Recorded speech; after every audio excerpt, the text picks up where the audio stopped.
એ વખતે માત્ર સુખડી, સૂકો રોટલો ને મરચું ખાઈને બહેનોએ કામ કરેલું.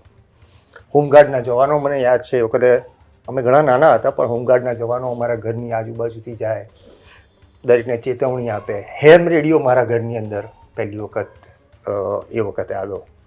પેલો રેડિયો સાદો રેડિયો તો હતો, પણ હેમ રેડિયો પણ અમને ઓપરેટ કરતાં શીખવાડવામાં આવ્યું હતું. એ વખતે હું સ્કૂલમાં ભણતો હતો, પણ સ્કૂલની અંદરથી અમને શીખવવામાં આવ્યું હતું કેવી રીતે બચવું, ક્યારે બોમ્બ સાયરન વાગે તો ઘરના એક ખૂણામાં જઈને ઊભું રહેવું, બે દિવાલની વચ્ચેનો ખૂણો હોય ત્યાં બહાર નહીં નીકળવું, ઝાડ નીચે નહીં ઊભું રહેવું. આ બધી વસ્તુઓ અમને શીખવવામાં આવતી હતી. અને મોક ડ્રીલ જેમ અત્યારે થાય છે એમ અમે નાનપણમાં પણ મોક ડ્રીલ આ બધી જોઈ. એટલે તમે આ સાયરન 1971માં સાંભળેલા હતા? જી, અચૂક 71માં આ બધી સાયરનો અમે નાના હતા ત્યારે સાંભળેલી છે. નાના એ સાયરન વાગે એટલે ઘરના એક ખૂણામાં બે દિવાલનું જે ક્રોસ, આ રીતનો જે ક્રોસ હોય ત્યાં આગળ જઈને ઊભા રહી જવાનું. આ અમને શીખવવામાં આવતું.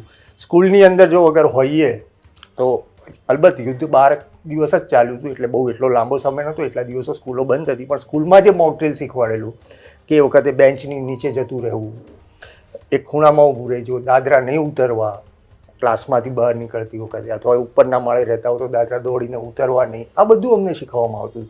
કારણ કે જ્યારે બી બોમ્બાર્ડિંગ થાય તો એ જે દિવાલનો આ જે 90 અંશનો જે ખૂણો છે, એ ખૂણાની પાસે તમે ઊભા હો તો તમને ઈજા ના થાય. છત પડે પણ એ વખત તમને ઈજા ના થાય. એટલે આ બધી ઝીણી ઝીણી વસ્તુઓ અમને નાનપણમાં શીખવવામાં આવી હતી.